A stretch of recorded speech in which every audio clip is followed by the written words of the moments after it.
বগুড়ায় শুরু হয়েছে সপ্তাহব্যাপী বৃক্ষরোপণ অভিযান ও বৃক্ষ মেলা।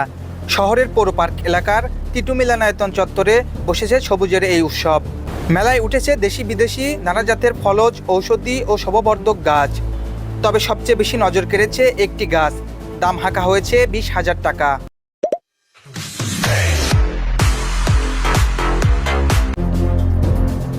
এই গাছ এসেছে বগুড়া নার্সারি অ্যান্ড এগ্রো ফার্মের স্টল থেকে।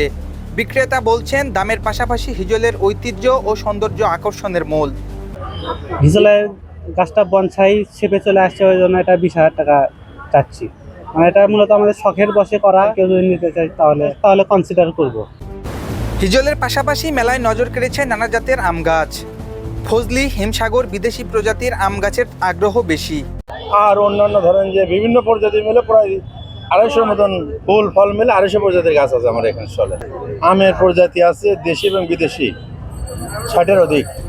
শুধু ফল নয়, বাহারি ফুল গাছও তুলনামূলক সস্তা দামে পাওয়া যাচ্ছে মেলায়। মেলার প্রথম দিকে ক্রেতা কম থাকলেও এখন জমে উঠেছে ভিড়। বৃষ্টির সিজনে এখন গাছ কিনলে তো মনে করেন যে গাছগুলা হয়ে যাবে, ওই জন্যই বৃষ্টির মধ্যে আসা আর কি। এই যে ক্যাকটাস গাছগুলা বেশি দেখতেছি, ফলের গাছগুলা। আমি মূলত দেখতে আসছি আমার ছাদ বাগানের জন্য পদ্মবিল, এর জন্য আমি একটু পদ্ম খুঁজতে আসছি, তা পাইলাম না। তারপর শাপলা দেখলাম, শাপলার অত্যন্ত দাম বেশি। আমি গাছ নিয়েছি, আম গাছ নিয়েছি, জাম্বুরার গাছ নিয়েছি।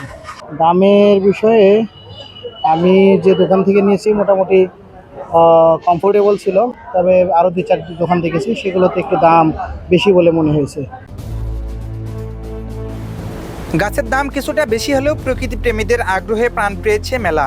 সবুজের প্রতি ভালোবাসা থেকেই হয়তো কেউ 200 টাকার গাছ নিচ্ছেন, কেউ বা কিনছেন 20,000 টাকার হিজল।